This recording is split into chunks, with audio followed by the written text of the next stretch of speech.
La jalousie est une ombre qui dévore tout sur son passage, transformant l'amour en obsession et poussant une femme à ourdir le meurtre de son jeune amant. L'affaire qui a bouleversé le Costa Rica révèle la froideur calculatrice d'un cœur incapable de supporter le rejet. La jalousie est une émotion sombre et destructrice qui peut obscurcir le jugement et pousser une personne à commettre des actes terribles. C'est ce sentiment même qui a allumé la mèche des événements tragiques survenus au Costa Rica il y a quelques années, une affaire à jamais gravée dans les annales médico-légales comme celle d'Gerardo Cruz. Mais reprenons. Parra Fansa est né au Costa Rica en février 1975. On sait peu de choses sur sa famille ou sa jeunesse. Elle a passé son enfance dans une zone appelée Cuba où elle vivait avec sa mère Sonia Fana. Déjà étudiante dans une école locale, elle affichait une personnalité complexe et souvent tumultueuse. Elle ne supportait pas le rejet et avait souvent recours à la manipulation ou à la force pour obtenir ce qu'elle voulait. Les habitants se souvenaient que Samadhi, avec sa beauté frappante et sa silhouette sans défaut, captivait facilement les hommes, mais ne parvenait jamais à retenir leur affection longtemps. Bien qu'indéniablement séduisante et habile à utiliser son apparence à son avantage, sa cupidité et sa vanité la poussaient à privilégier le gain matériel par-dessus tout, ce qui éloignait rapidement ses prétendants potentiels. Dans sa jeunesse, elle était aussi connue pour sa jalousie intense et son tempérament de feu. À cause de son apparence de poupée, elle a gagné le surnom de Barbie en travaillant plusieurs années à incarner le personnage dans une grande librairie Universal. Ce nom lui est resté toute la vie. Peu après avoir fini le lycée, Samadhi est entrée en relation amoureuse avec un journaliste renommé qui travaillait pour une chaîne de télévision locale. Cet homme s'appelait Oswaldo Fernando Bellari, et il avait 16 ans de plus qu'elle. Leur relation fut la plus longue et la plus sérieuse que Samadhi ait jamais eue, mais Oswaldo ne l'a jamais demandé en mariage. En 1996, ils ont accueilli leur fils, Christopher, et un an plus tard, leur fille Christina. Cependant, les disputes constantes et la jalousie implacable de Samadhi ont fini par pousser Oswaldo à la quitter. En 2012, Oswaldo, alors âgé de 53 ans, est mort subitement. Il a été révélé plus tard qu'il n'avait pas inclus son ancienne compagne dans son testament. Refusant de l'accepter, Samadhi a décidé de prendre les choses en main. Elle s'est rendue à son domicile, a pris le contrôle de la propriété et a même changé les serrures pour empêcher les proches et les héritiers légitimes d'Oswaldo d'entrer.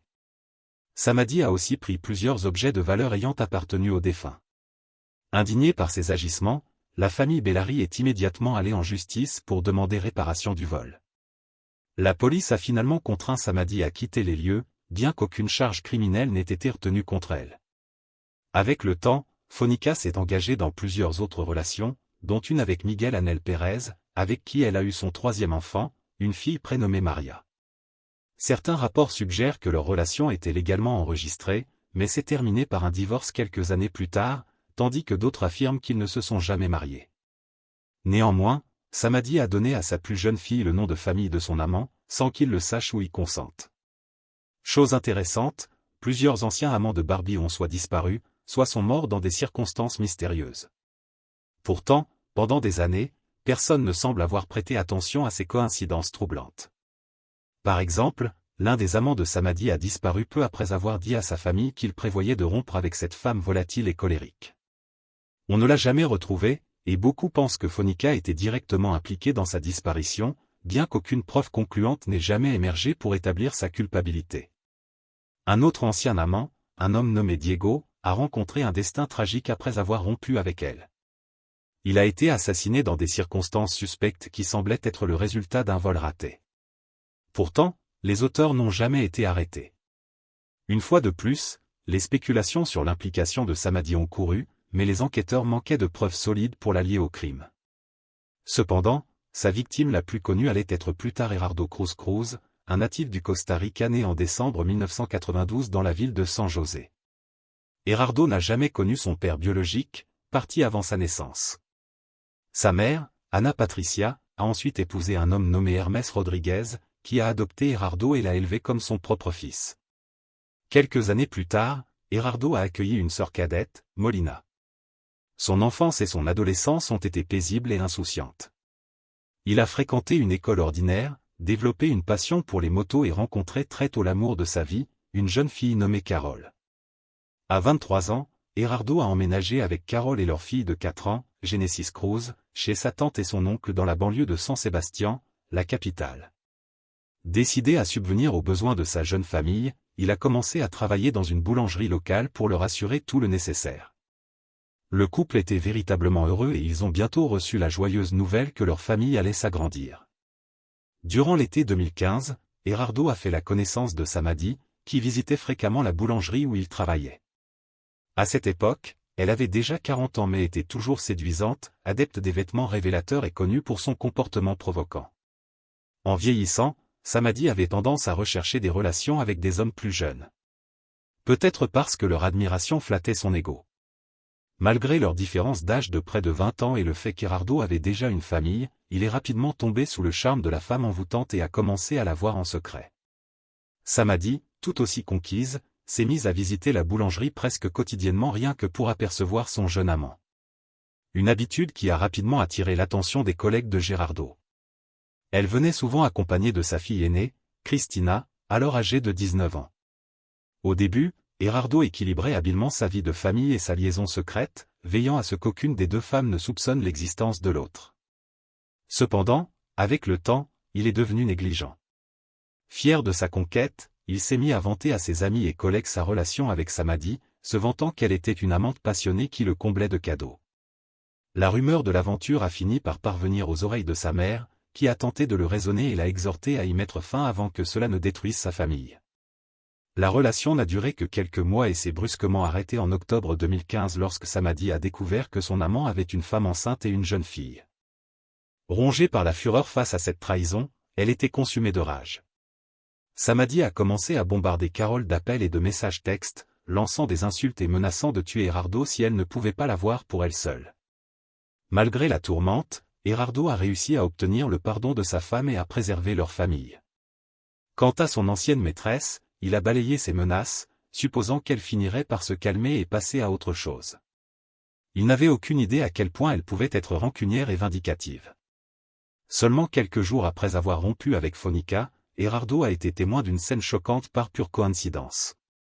En marchant dans une rue animée du centre-ville, il a remarqué un homme plus âgé suivant une jeune femme, tenant son téléphone d'une manière qui suggérait clairement qu'il filmait sous sa courte jupe. Indigné, Erardo a sorti son propre téléphone et a commencé à enregistrer l'incident.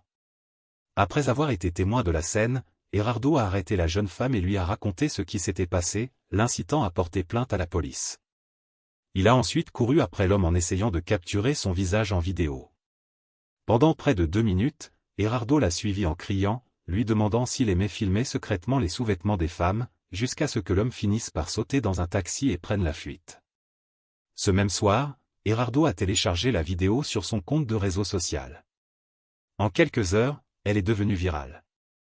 Les internautes ont rapidement identifié l'homme comme un ancien fonctionnaire gouvernemental, Luis Solano Delgado, employé au ministère des Finances. Les médias ont rapidement relayé l'histoire, la diffusant dans tout le pays, et Erardo est devenu à l'improviste un héros national et une sensation sur Internet. Erardo est rapidement devenu une figure publique, accordant des interviews presque quotidiennement aux journaux, émissions de télévision et programmes radio. Il parlait ouvertement de ce dont il avait été témoin, condamnait le comportement de l'ancien fonctionnaire et affirmait fermement qu'il n'avait aucun regret. Il referait la même chose s'il était confronté à cette situation. Cependant, des avocats expérimentés représentant Solano Delgado ont commencé à travailler pour le discréditer, arguant qu'Erardo avait enfreint la loi en partageant publiquement la vidéo. Il se préparait à déposer une plainte contre lui pour violation des règles de confidentialité. Erardo était stupéfait par ce retournement inattendu et ne pouvait pas comprendre comment c'était lui qui avait des ennuis judiciaires, et non l'homme qui avait harcelé une fille innocente. Sa dernière interview a eu lieu le 7 octobre lors d'une diffusion en direct sur une station de radio locale. Erardo était confiant d'avoir bien agi et croyait n'avoir aucune raison d'avoir peur. Le lendemain, il prévoyait de rencontrer son ami Oswald après le travail, mais a soudainement annulé, disant qu'une urgence était survenue. Il a été révélé plus tard qu'il avait reçu un message de Samadi, qu'il avait trompé pour qu'il vienne dans un parc ce soir-là sous prétexte de donner une autre interview. Ne se doutant de rien, Erardo a fait confiance à son ancienne maîtresse et s'est rendu au lieu convenu après sa journée de travail. Mais au lieu de journalistes, 2 hommes non identifiés l'attendaient. Ils lui ont volé son sac, l'ont sauvagement battu et l'ont poignardé plusieurs fois dans la poitrine et l'abdomen avant de fuir les lieux. Grièvement blessé et tombant dans l'inconscience, Gerardo a réussi à appeler son ami et à lui expliquer ce qui était arrivé. Oswald a immédiatement contacté la police et les services d'urgence. Grâce à la réaction rapide d'Oswald, Gerardo a été transporté d'urgence à l'hôpital où les médecins se sont battus sans relâche pour sauver sa vie pendant 42 jours. Pendant cette période, il a subi de nombreuses interventions chirurgicales, mais malgré leurs efforts, il n'a pas pu être sauvé. Le 19 novembre, Gerardo Cruz est décédé en unité de soins intensifs, après être devenu une figure nationale peu avant l'attaque. Tout le pays a suivi de près les mises à jour sur son état. La famille de Gerardo est fréquemment apparue dans des interviews, demandant au public de prier pour son rétablissement. Ils étaient dévastés et ne pouvaient pas comprendre qui pourrait vouloir lui faire autant de mal. À ses funérailles, une foule nombreuse s'est rassemblée pour lui rendre hommage et présenter ses condoléances à ses proches endeuillés. Beaucoup ont aussi exprimé leur espoir que la police identifierait bientôt les tueurs et les traduirait en justice. Au début, les enquêteurs ont envisagé plusieurs motifs possibles pour le crime. La théorie la plus évidente était celle d'un vol qui avait mal tourné. Après tout, Gerardo avait été attaqué dans un parc de nuit. Son sac avait été volé et il avait été poignardé à plusieurs reprises. Des détails qui faisaient ressembler cela à l'œuvre de voleurs ordinaires. Cependant, quelques jours plus tôt, il avait publié une vidéo virale exposant un ancien fonctionnaire gouvernemental bien connu. Cela a conduit à une seconde théorie, plus convaincante, la vengeance. Les médias ont ouvertement spéculé que Luis Solano Delgado aurait pu engager quelqu'un pour faire taire le jeune homme qui avait entaché son image publique. L'affaire a provoqué l'indignation à travers le pays. Les journaux en ont parlé quotidiennement et des manifestants sont descendus dans la rue pour exiger justice et une punition rapide pour les responsables. Pendant ce temps, la police explorait de multiples pistes, enquêtant non seulement sur Delgado, mais aussi sur d'autres ennemis potentiels et des personnes qui auraient pu garder rancune à Gerardo. Pendant plusieurs mois, l'enquête a peu progressé jusqu'en mai 2016, lorsque des images d'une caméra de surveillance de rue voisine ont refait surface. La vidéo montrait deux hommes fuyant les lieux où Gerardo avait été mortellement agressé. Ils sont immédiatement devenus les principaux suspects et il incombait à la police de les identifier et de les localiser. L'enregistrement s'est avéré être une pièce à conviction cruciale et une fois rendu public, l'enquête a pris un nouvel élan. Les images ont été diffusées à plusieurs reprises dans les journaux télévisés, les autorités exhortant les téléspectateurs à les étudier attentivement car les hommes étaient considérés comme dangereux. En utilisant la vidéo, la police a créé des portraits robots et décrit les caractéristiques physiques des suspects. Peu de temps après, l'identité de l'un des hommes a été révélée. Il s'était volontairement livré à la police et avait accepté de coopérer avec les enquêteurs, espérant que sa coopération réduirait sa peine future. Sur la base des informations fournies par le suspect coopérant, les enquêteurs ont rapidement identifié plusieurs autres complices ainsi que les commanditaires du crime, Samadi et sa fille, Cristina. Avant longtemps, toutes les personnes impliquées ont été appréhendées. En plus de la mère et de la fille, plusieurs hommes ont été arrêtés, dont Ronald Hercé, un chauffeur de taxi qui a aidé à localiser les tueurs à gages, César Chavez, un ouvrier qui a servi d'intermédiaire, et un jeune mineur qui a participé directement à l'agression. Omar Costa, qui avait suivi les déplacements de Gerardo et signalé sa position le jour de l'attaque, a également été arrêté plus tard. Les relevés téléphoniques et les messages textes ont révélé les rôles et les connexions de chacun. Il est devenu clair que Samadi avait orchestré tout le complot, planifiant méticuleusement chaque détail, et que sa fille Cristina l'avait sciemment assisté. Au fur et à mesure du déroulement de l'enquête, plus de détails du complot meurtrier ont été mis au jour. Samadi et sa fille, Cristina, avaient sollicité l'aide de leurs connaissances, Ronald et César, pour trouver deux tueurs à gages capables de tuer Gerardo, et avaient mis en scène l'attaque pour qu'elle ressemble à un vol qui a mal tourné dans un parc de nuit. Plus tard, Omar a rejoint le plan, chargé de s'assurer que la victime arrive à l'endroit désigné. Samadi elle-même a choisi la date du meurtre, le 7 octobre. Ce jour-là, elle est restée en contact constant avec tous les impliqués, assignant des rôles spécifiques et confirmant que le plan se déroulait comme prévu. Elle a même exigé qu'après le meurtre, les auteurs lui apportent un des effets personnels de Gerardo comme preuve que le travail avait été fait. Ignorant le piège qui l'attendait, Gerardo a terminé son service et s'est dirigé droit vers le parc.